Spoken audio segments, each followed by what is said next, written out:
I've mentioned in the past that the Dreamcast, which is playing behind me here, has never really been one of my favorite systems. The original controller didn't agree with my hands, and well, the library was okay, but like there's a lot of fighting games and there are more games than that I wanted to play. Plus at this time, I had already moved on to things such as the PlayStation, the N64, or the GameCube. But what's gotten me back into and interested in the Dreamcast has been this guy here. This is the Retro Fighters StrikerDC, and it takes everything Retro Fighters has done up to this date with the Brawler 64 controller for the N64 and applied it to the Dreamcast controller. It's amazingly comfortable, it's responsive. This is my favorite way of playing the Dreamcast, and I have played more Dreamcast since getting the StrikerDC than ever before. Hey everybody, Gary here with Rock Solid Productions. Just want to take a second, welcome you to today's episode. What I want to know from you down in the comment section, I want to know what your favorite Dreamcast game was. I mean, there was Crazy Taxi, there was Sonic, there's a ton of fighters on there. Power Stone is another one. I want to know what your favorite Dreamcast game was. Now, like I say, I love the StrikerDC. It works great, and in particular, I love this red one. This is my favorite color out of all of them. Now, I know with the Dreamcast that you could get it in a couple of different colors. There's the white, which I currently have. There's the sports black. There's a Hello Kitty edition. But Jason over at GameTech US in January of 2021 announced that he was going to be selling replacement cases for the Dreamcast and for the Saturn too. So if you are looking for Saturn cases, he has those in a variety of different colors. Now this one here is the crystal red, which we're going to throw on the bench and show you how easy it is to install. Now one thing of note, and Jason does mention this on the website, none of the hardware, none of the screws are included with this. This is simply the case, so you will have to reuse the screws from your Dreamcast. Just keep that in mind, so as you're taking things apart, have a good way to keep everything organized. We're going to show you how we do ours here real quick. If you are looking for really cool stuff, make sure you check him out, game-tech.us. He's actually the guy that I got my HDMI mod for my NES top loader and my region-free mod for my TurboGrafx 16. So we're going to take this, throw it on the bench, take a closer look at it, and we're going to basically transfer all the parts and pieces and everything from our existing Dreamcast into its new home. Let's get started. So here is our Dreamcast ready to be worked on. Like I said, I do have just the original white one. It doesn't look terrible, but just it looks bland. Now one thing I'm going to do before we get started, I'm going to hit the power button a couple of times.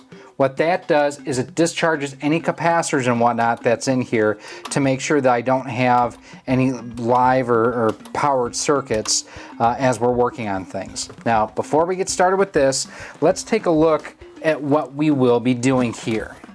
And what we have is this guy here. Like I say, this is the crystal red. He has a number of different colors available. I just thought that this was the closest one to match my controller. So pretty nice right out of the box. Now you notice it doesn't have a jewel up here, and we'll look at that in a second here, but I want to show you the rest of the case. So one of the things I really do like is the fact the eject mechanism, the spring is already installed. That's all taken care of for you. Top half, bottom half, and then you also have your controller ports, and this is for the modem. So basically all your separate pieces are accounted for. I'm just going to set these in the bottom of the case here as is. We're going to set the case aside. Now like I mentioned, there was no jewel included, but Jason did actually include several for me, and I do appreciate it. I was not expecting these, but you can get different Dreamcast jewels depending on what you want the top of your system to look like. Let's see here, we've got two more. There's that guy, and that guy. We'll give you a closer look. And the nice thing, these are just a couple bucks and really kind of take your final product to the next level. Speaking about our final product, we need to get started on our product here. So here we have our Dreamcast. The first thing I'm going to do, let's just pull out the modem. There we go. And taking a look here, I think if I just take out those 2 screws, this whole thing should pop right out. And I've mentioned it before, this is just my Hitachi drill driver. I do believe this one has been discontinued, but there is like an off-brand one that looks virtually identical. So I don't know if it's whoever Hitachi was sourcing it from, or if it literally just got copied. I think this should be relatively easy to pop out here. Final last words, right? There it is. Here's our new case fitting and everything. I wonder if it'll be easier just to kind of slide these pieces out first. So drop that one in like that. The top half in. Boom, just like that. Now, one thing that you could do is you could use like a lithium grease or a white grease in your screw holes. What I'm going to do is I'm going to turn my clutch all the way down. And these are not new threads, but I do want to back out slightly just to kind of square up where we're going to go into. And then I'm actually going to switch from high speed to low speed on here. That could have been bad.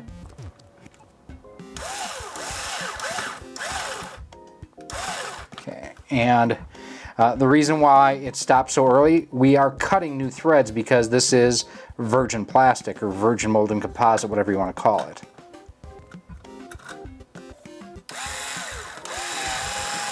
Okay, so I have those started now. We're going to tighten the clutch to 5. See if we can finish it off. We're going to back out a little bit. There's that one. Now, what I would honestly use if you wanted to use any kind of grease and screw holes like this. A company called Team Associated or Associated Electronics sells a product called Stealth Lube. It's what we use to build differentials on RC race cars. That's perfect for stuff like this. Unfortunately right now, I am out. But hey, we have the modem installed. Woohoo, we're done, right? No, not quite. All right, so underneath here, if I remember, there are 4 screws, and they are Phillips head, and there's another screw under here. Sorry, Adrian, we're gonna finally officially void the warranty. I don't know if I can get down there. I cannot, so we will be doing that one by hand. Actually, all of these by hand. Now, I don't know if these are made anymore, but I bought these probably close to 20 years ago. These are from the Tamiya Model Company, and they are from their craft tool lines.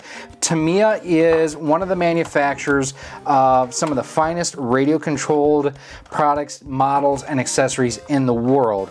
Now, they are metric screws, and they use, at least in a lot of their older kits, they just used Phillips head screws. So these screwdrivers are designed to fit their, or basically a metric Phillips head screw more precisely. I don't know how many Tamiya cars I have built over the years with these tools, and it is Tamiya, not Tamiya, and I can tell you that for certain because I actually have had the pleasure of meeting Mr. S. Tamiya and I believe Mr. H.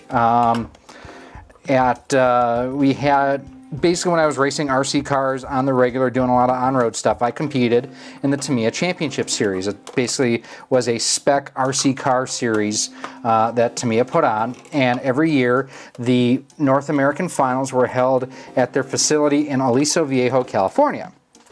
Well, our crew from Trackside Hobbies in Milwaukee, whenever we would go out, we would actually help like clean the pits and run practice and sweep the track and other things like that as I dropped my screwdriver. So the first year I went out there in 1999, they actually invited everybody from our track out to dinner as a thank you for helping with practice and run the event. So now we have our 4 screws out.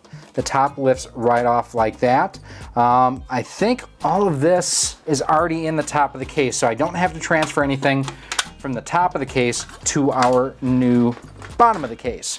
Now, one thing I do want to point out, if you are doing a mod like this, this is the perfect time, if you haven't done so yourself yet, to replace the CMOS battery.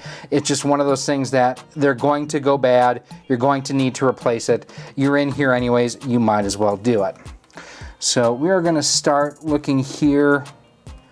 What are we going to do? We're going to unhook the fan, unhook the controller port, and unhook the switch. Now, there are updated, upgraded, better third-party fans and everything now because this thing is like stupid loud.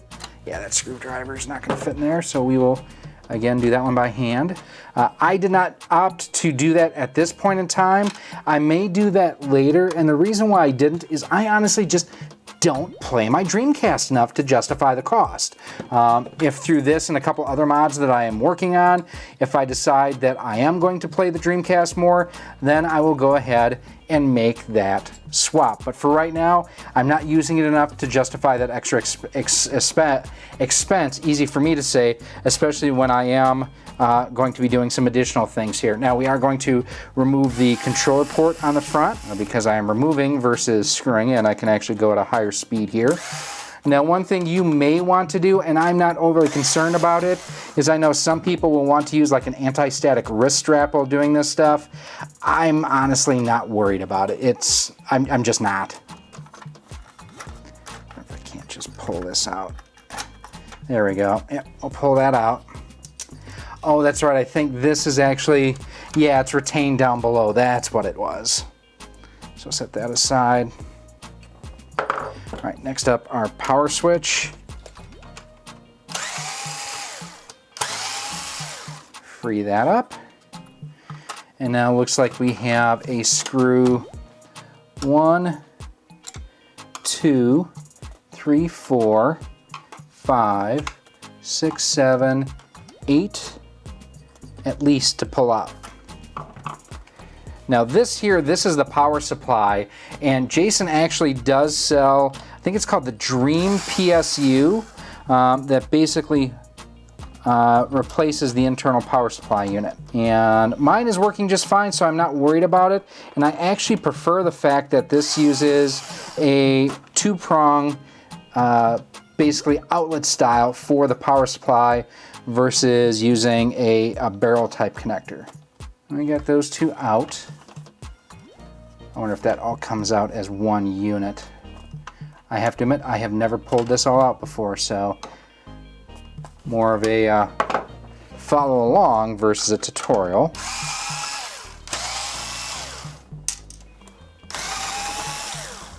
Probably should have gotten out my tweezers, quite honestly.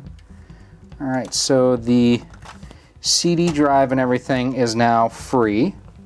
Oh, I wonder if it's literally just this pin connector needing to be kind of... Okay, that's all it was. So I was being too ginger with it. No pun intended. Disconnect the switch there real quick. Power supply comes right out.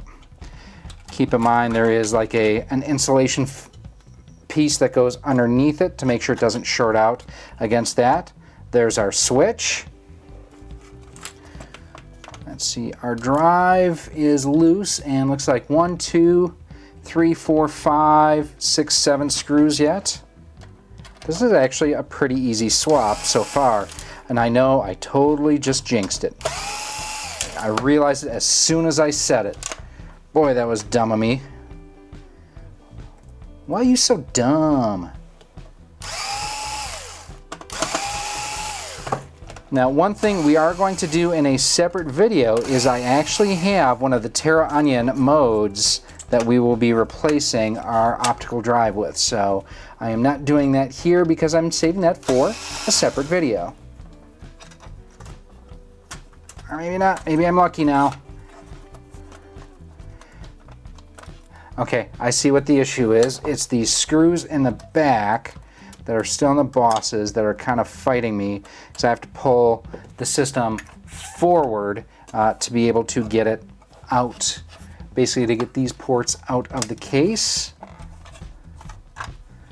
Ba-da-ba-ba! There it is. Now one thing that did hang out in the bottom is this little metal clip right here that we're going to go ahead and move over to our new case. Dropped right in just as it should have. Awesome, awesome, awesome. It's actually amazing to see how simple the overall design and setup of the Dreamcast really is. There is not much here. Try to free those screws, but it doesn't want to cooperate, does it? Nope. Thanks for nothing, buddy. I'm gonna pull off this lower RF shield first and see. Yep, there we go. So we're gonna lay that down in here first. Perfect. Overall, the bottom of the board doesn't look too bad. All right, there, we've got everything laying down now, so hopefully, maybe. Nope, it's still sticking up front. What is hanging up front? There is something here. Up in the front. There we go.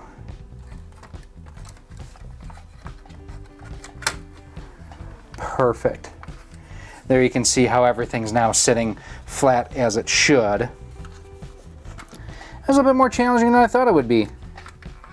Okay, before we screw that down, I've got to get those two in on the side. And those were the ones that were really kind of fighting me in the first place. So they were the ones that were holding the part of the board where the modem attaches. And this, like I say, I am doing manually. I just don't want to strip out these holes, especially on a new case. And especially since I'll be in here again soon installing that mode and an HDMI conversion kit too. That's right, we've got the DC HDMI that will also be going into this case eventually. Those three there along the back, and then that one there we will be doing.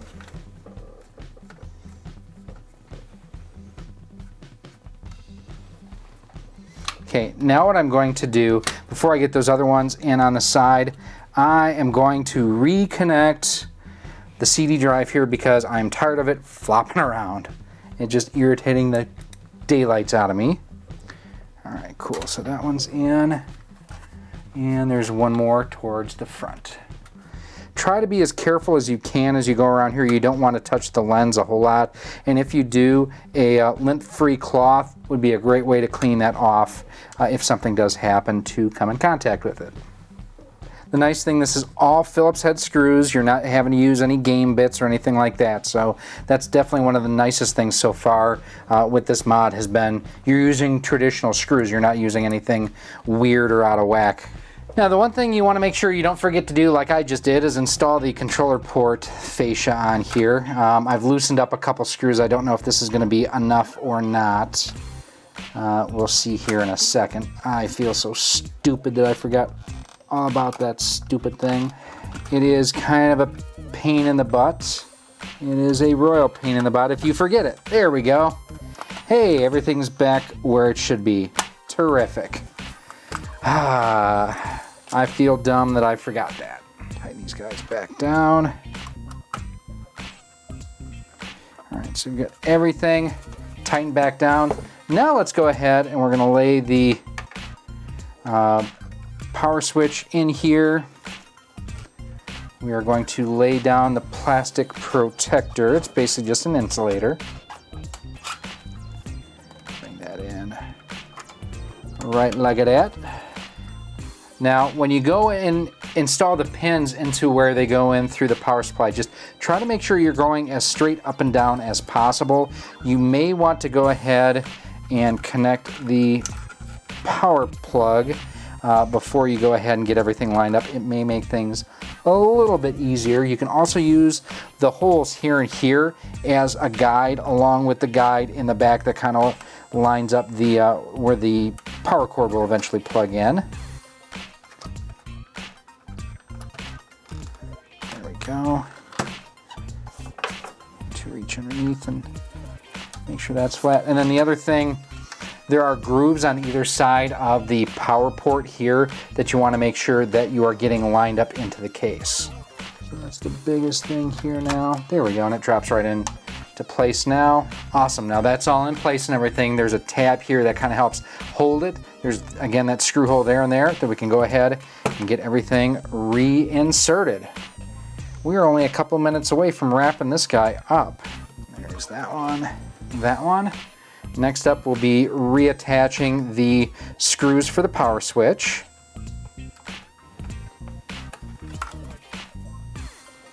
Now with these ones here, I may actually start by hand. Yeah, I think I'm gonna do that. I'm gonna start by hand and I'm gonna finish using my power screwdriver here in a moment.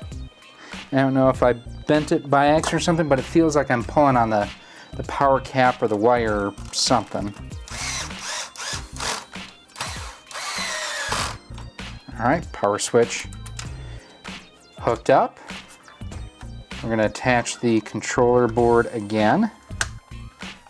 That pops right in, and there's just 4 Phillips screws. Bam, bam, bam, bam. We'll get those threaded in. We are almost there, everybody. Like I say, really easy mod to install, and it really makes the system look great. I'm super excited to see how it looks all put together compared to my Retro Fighters controller. Get a better view here.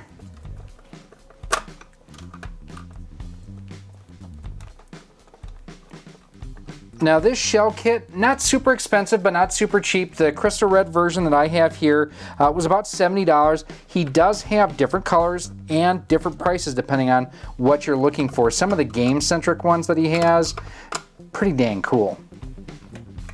All right, so now we need to reinsert our ribbon cable. That went from here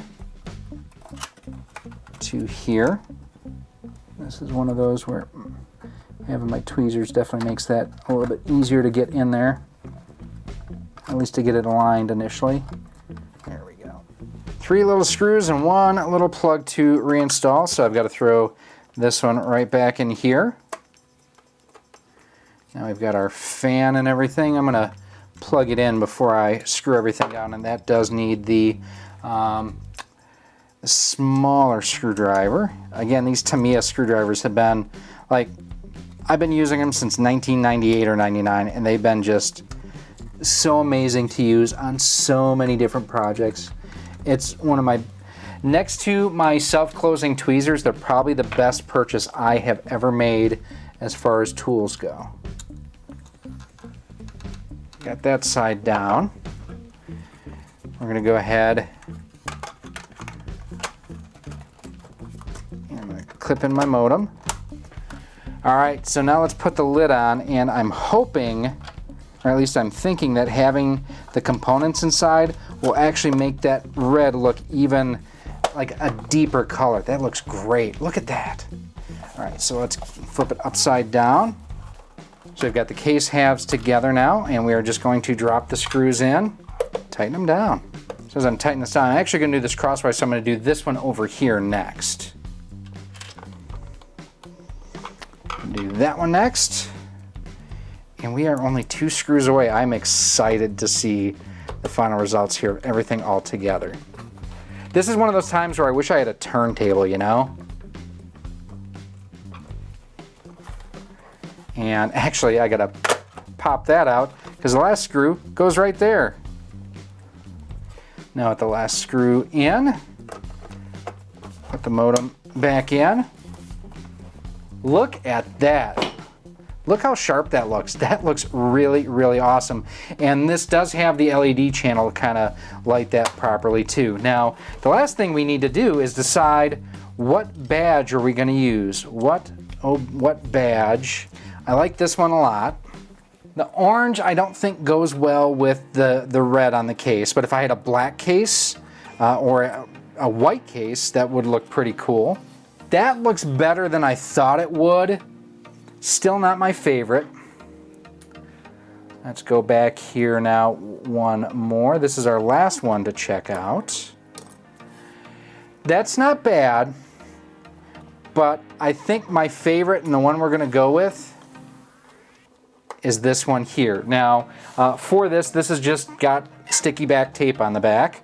So I'm going to bring in my X-Acto knife. We're just going to peel that off ever so carefully, maybe, try to. Maybe I'll use fingernails.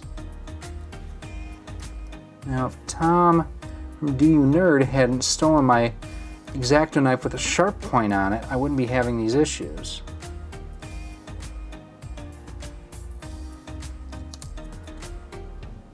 Okay, and that's what I thought. This actually isn't sticky on the back. So what I need to do, and that makes more sense, is this is included in with the different badges and whatnot. This, I think, is the double-sided tape to actually help it stick. Yeah, I just saw it peel off there, so we are good. I'll lay that down there just like that.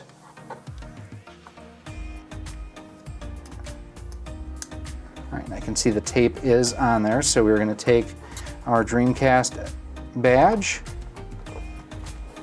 drop it on there, So there we have it. The badge is installed and everything. There's our completed modded Dreamcast. And now with all the guts and everything in it, I think the red matches even more. I think the dark components and whatnot in here help provide the contrast that this had to begin with. So I think all in all, the Retro Fighters red, along with the red from Jason at GameTech US, I think it's a pretty good match.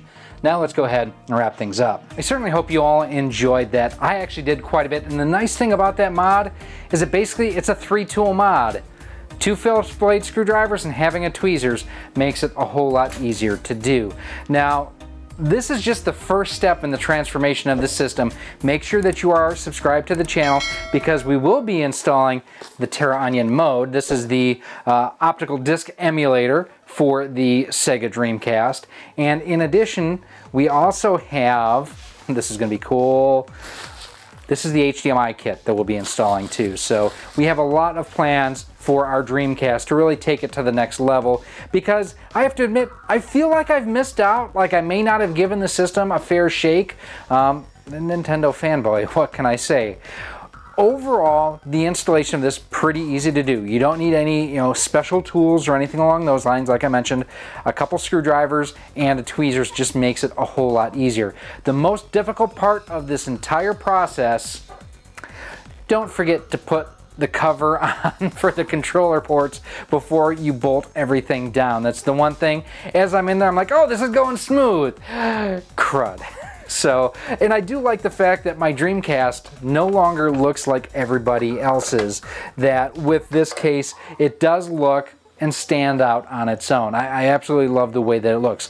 Like I mentioned, Jason's got these over at game-tech.us. He's located here in the US. Now, what he does with these cases basically is he sells them on a pre-order basis. You go ahead, you let him know what color you want, how many you want, if you want more than one, or if you just want the one. Let them know if you want the badges. Like I showed you, those badges are super, super cool. And it'll go ahead, like I say, I ordered mine in January of 2021.